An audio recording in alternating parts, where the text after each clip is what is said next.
जो आर्थिक सर्वेक्षण अहवाल सादर झाला आहे तो आर्थिक सर्वेक्षण अहवाल म्हणजे नक्की काय? मुळात आपण आर्थिक अहवाल असं न म्हणता त्याला आर्थिक पाहणी अहवाल असं जो शब्दप्रयोग आहे तो जास्त योग्य शब्दप्रयोग असेल. त्याला इंग्लिशमध्ये इकॉनॉमिक सर्वे म्हणतात. आता हा जो इकॉनॉमिक सर्वे असतो, नॉर्मली इकॉनॉमिक सर्वे हा भूभागाचा किंवा त्या देशाचा किंवा त्या राज्याचा जो काही आर्थिक घडामोडींचा जो काही अहवाल असतो, म्हणजे त्या वर्षात कुठल्या कुठल्या आर्थिक घडामोडी घडल्यात आणि त्या सगळ्यांचा एकंदरीत त्या अर्थव्यवस्थेवर काय परिणाम झाला ह्या सगळ्यांचा अभ्यास करणारी म्हणा किंवा एक त्याचं आराखडा सांगणारी जी काही पुस्तिका असते त्याला आपण आर्थिक पाहणी अहवाल असं म्हणतो.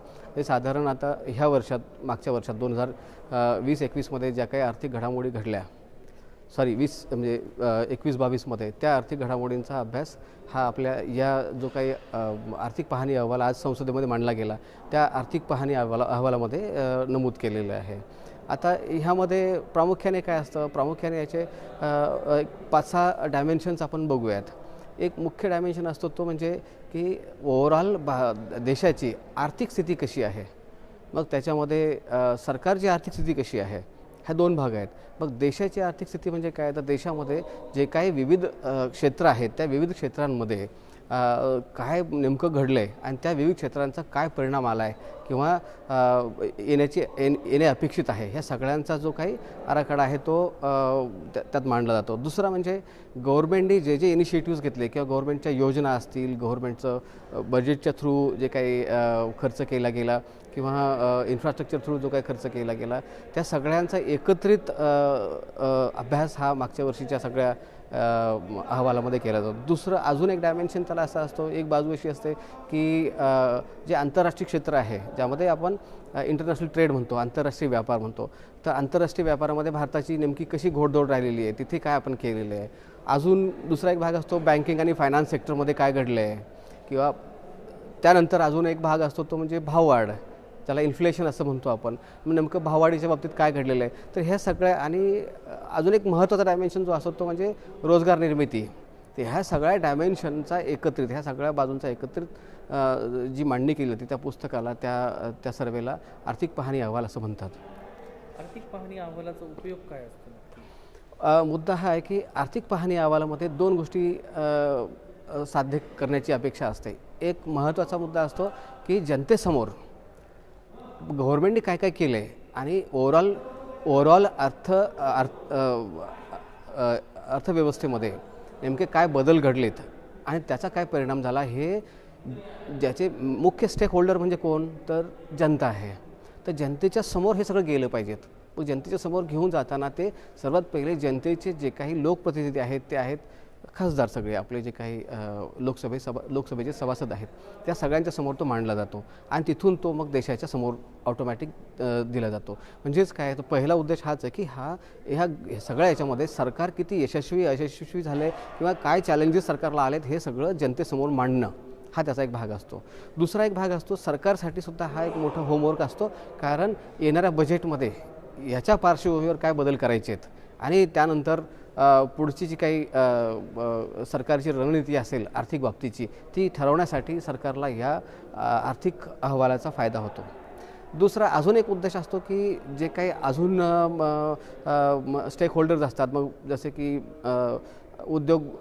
उद्योगवाले असतात, व्यावसायिक असतात, नोकरदार असतो, शेतकरी असतो, विविध आंतरराष्ट्रीय व्यापारी असतात किंवा इंटरनॅशनल फायनान्स कॉर्पोरेशन्स असतात, ह्या सगळ्यांना नेमकं या देशात काय चाललं आहे आणि हा देश कितपत आर्थिकदृष्ट्या सबळ आहे किंवा आर्थिकदृष्ट्या प्रबळ आहे किंवा त्याच्यात वाढ होते, हे सगळं पाहण्यासाठी इकॉनॉमिक सर्वेचा वापर केला जातो किंवा त्याचं ते एक उद्दिष्ट असू शकतं आहे कदाचित.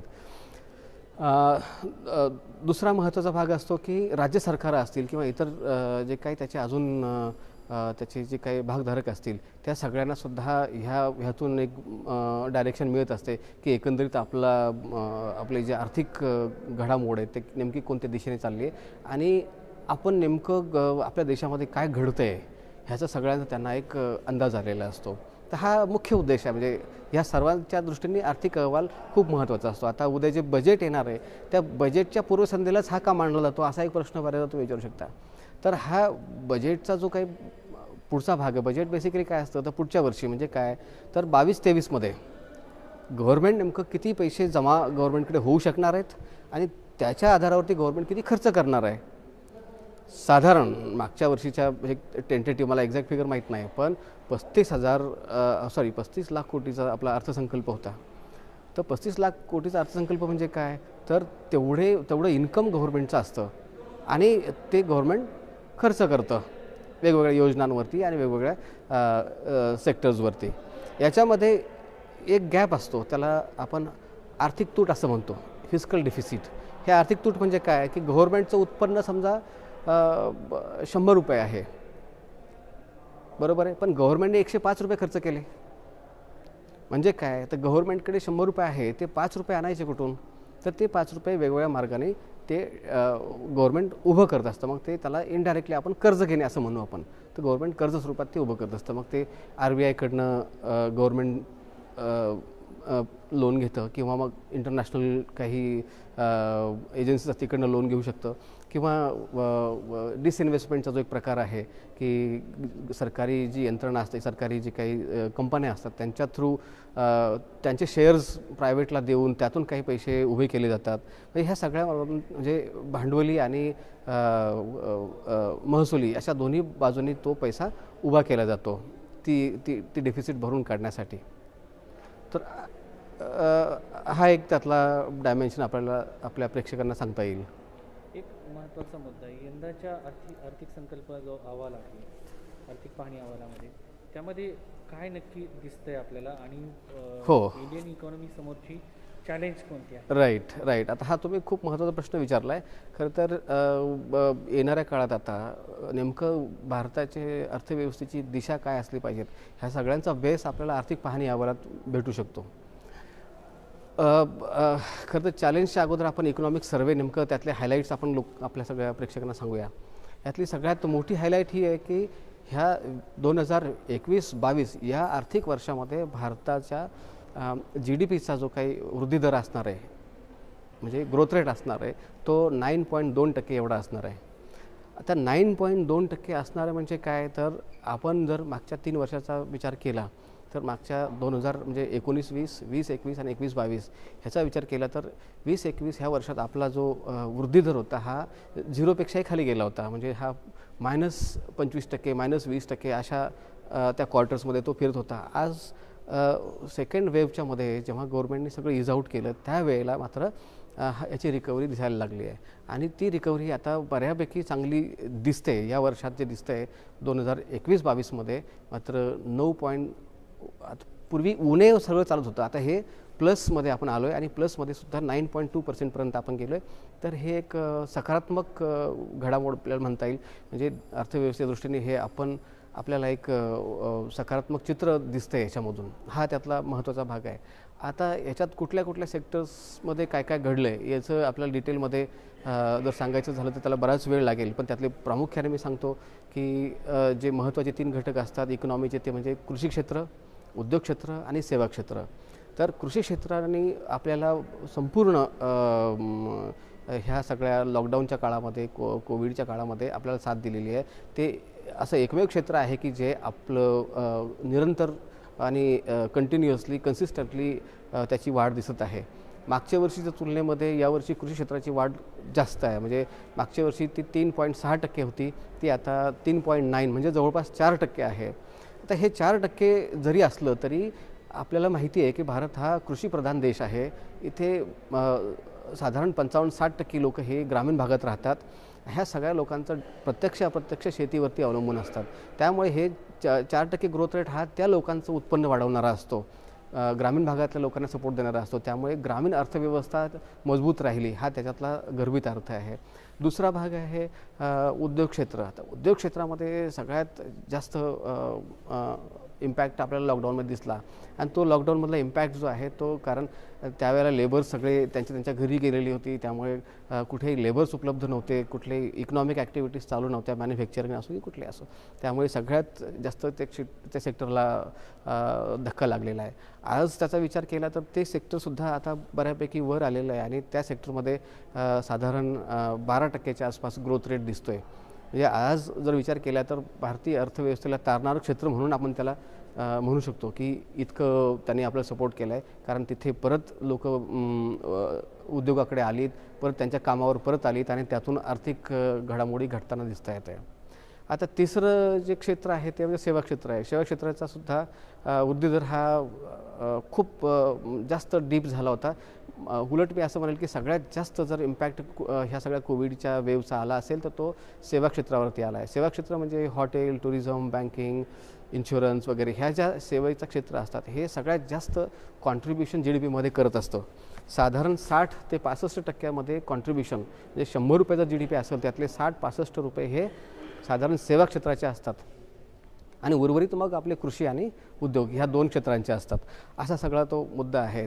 आणि त्या क्षेत्रामध्ये निगेटिव्ह जी काही ग्रोथ रेट होती ती आता पॉझिटिव्ह झालेली आणि ती 8.2% आलेली आहे. तर असा सगळा हा आपल्याला ह्या इकॉनॉमीच्या सेक्टरचा आपल्याला एकंदरीत एक चित्र लोकांना आपल्याला सांगता येईल. दुसरा भाग आहे की याला आंतरराष्ट्रीय व्यापार जो म्हणतो आपण त्यामध्ये काय घडलं तर आंतरराष्ट्रीय व्यापारामध्ये सुद्धा एक चमत्कारिक गोष्ट अशी आहे की मागील 2 वर्षामध्ये भारताचं जे काही बॅलन्स ऑफ पेमेंट आहे, जो काही ताळेबंद आहे आंतरराष्ट्रीय व्यापाराचा तो हा पॉझिटिव्ह राहिलेला आहे. म्हणजे तो डेफिसिटमध्ये न राहता तो सरप्लसमध्ये राहिलेला आहे. त्याच्यामुळे काय झालं, त्याच्यामुळे RBIला बराचसा फॉरेन एक्सचेंज रिझर्व्ह जमा करता आला. साधारण एक $635 बिलियन फॉरेक्स रिझर्व्ह आता RBIकडे उपलब्ध आहे. याचा अर्थ तुम्हाला सांगायचं तर आपण ज्या गोष्टी इम्पोर्ट करतोय त्या इम्पोर्ट केलेल्या गोष्टींचे जे बिल आपल्याला परत द्यावे लागत असतात, तर साधारण आपण 13 महिन्याचं जे काही इम्पोर्ट बिल आहे आपलं पुढचं त्याला लागणारं जेवढं फॉरेन एक्सचेंज रिझर्व्ह आपल्याला लागतं तेवढं आपल्याकडे आज उपलब्ध आहे. हा त्यातला पॉझिटिव्ह भाग आहे. त्यामुळे आंतरराष्ट्रीय व्यापाराच्या दृष्टीने विचार केला तर आपल्याला पॉझिटिव्ह गोष्ट घडताना दिसते. पण ह्याचाच एक भाग म्हणून व्यापारालाच आपण कनेक्ट करूया महागाईसोबत. जो काही घाऊक किमतीचा निर्देशांक असतो ज्याला होलसेल प्राईस इंडेक्स म्हणतो, त्यामध्ये सगळ्यात जास्त प्राइस इंडेक्स जो आहे तो कसा काउंट केला जातो, त्याला नक्की काय म्हणतात? त्याला बेसिकली ह्याच्या महत्त्वाच्या ज्या वस्तू असतात त्यामध्ये उद्योगाला लागणारे इनपुट्स असतात किंवा उद्योगाचं प्रोडक्शन म्हणजे प्रोडक्शन इंडेक्स नावाची एक गोष्ट, इंडस्ट्रियल प्रोडक्शन नावाचा एक इंडेक्स असतो तो आहे. त्यामध्ये मुख्यतः एनर्जी हा त्याचा एक कंपोनंट असतो. म्हणजे त्यातले जे काही महत्त्वाचे कंपोनंट्स असतात ते हे स्टील, सिमेंट किंवा ऑइल, डिझेल, पेट्रोल, गॅस ह्या सगळ्यांचा जो इंडेक्स असतो तो होलसेल प्राईस इंडेक्स असतो. आणि हा होलसेल प्राईस इंडेक्स जो आहे हा आजही खूप मोठ्या प्रमाणात आहे. म्हणजे तो 2 डिजिटमध्ये आहे, म्हणजे 2 अंकी याच्यामध्ये आहे, जो खूप जास्त असतो ॲक्च्युली. आणि त्यामुळे आजही आपल्याला पेट्रोलचे प्राइसेस असतील, गॅसच्या प्राइस असतील किंवा ह्या सगळ्यामध्ये आपल्याला त्याचा दुष्परिणाम दिसतो आहे. आणि ह्या सगळ्याचा इनडायरेक्टली परिणाम हा कंझ्युमर प्राईस इंडेक्सवरती म्हणजे जो काही त्याला ग्राहकांचा किंवा उपभोक्त्यांचा महागाई दर म्हणता येईल त्याला, किंवा त्याला रिटेल महागाई दर म्हणता येईल, त्याच्यावर येत असतो. कारण डिझेल महागलं तर त्याचं ट्रान्सपोर्ट कॉस्ट मागतं, मग त्याच्यानंतर व्हेजिटेबल्सचे प्राइसेस मागतात किंवा मग इम्पोर्ट ऑइल जे करतो आपण त्याच्यातून इम्पोर्टेड ऑइलच्या किमती वाढल्या तर इकडे सुद्धा याचा इम्पॅक्ट येत असतो. तर ह्या सगळ्याचं एक इंटरकनेक्टेड असतं. त्यामुळे इंटरनॅशनल जे काही पेमेंट्स आपण करतो त्यासाठी ऑइल्स, विशेष करून ऑइल्ससाठी जे काही पेमेंट्स आपण करत असतो त्याचं बिल खूप मोठं असतं. त्याचा परिणाम आपल्या इन्फ्लेशनवर पण येत असतो आणि त्याचाच परिणाम आपल्या आंतरराष्ट्रीय ताळेबंद जो असतो त्याच्यावर पण होत असतो. तर हा त्यातला एक भाग आहे. अजून आपल्याला काही महत्त्वाचे भाग सांगता येईल की फायनान्शियल सेक्टर आहे, जसं बँकिंग आहे, बँकिंगचे NPAs आहेत. आपल्या सगळ्यांना माहिती आहे की मागील काळामध्ये बऱ्याच उद्योगांमध्ये बँक्रप्सीचा मुद्दा आलेला आहे, कारण उद्योग बंद पडले होते. त्यामध्ये गव्हर्नमेंटनी बरेचसे असे हे केलेत, म्हणजे प्रोग्राम्स केले. त्यामध्ये त्यांना बेल आउट पॅकेजेस दिलेत की त्यांना काही इन्सेंटिव्स द्यायचा प्रयत्न केलेला वेगवेगळ्या. त्यामध्ये त्यांना इंटरेस्ट सबवेन्शन असेल किंवा त्यांना मोरॅटोरियम नावाची गोष्ट त्यांनी काढली होती की तुम्ही तुमचे जे इन्स्टॉलमेंट्स आहेत हे तुम्ही नंतर देऊ शकता. ह्यामुळे जरी बँकिंग सेक्टरवरती थोडासा ताण आला असला तरी उद्योग क्षेत्राला मात्र त्यामुळे थोडं इज आऊट व्हायला सोपं गेलेलं आहे. तर हा सगळ्यांचा जो अभ्यास एकत्रित मांडला जातो त्या सगळ्याला आपण आर्थिक पाहणी अहवाल असं म्हणतो.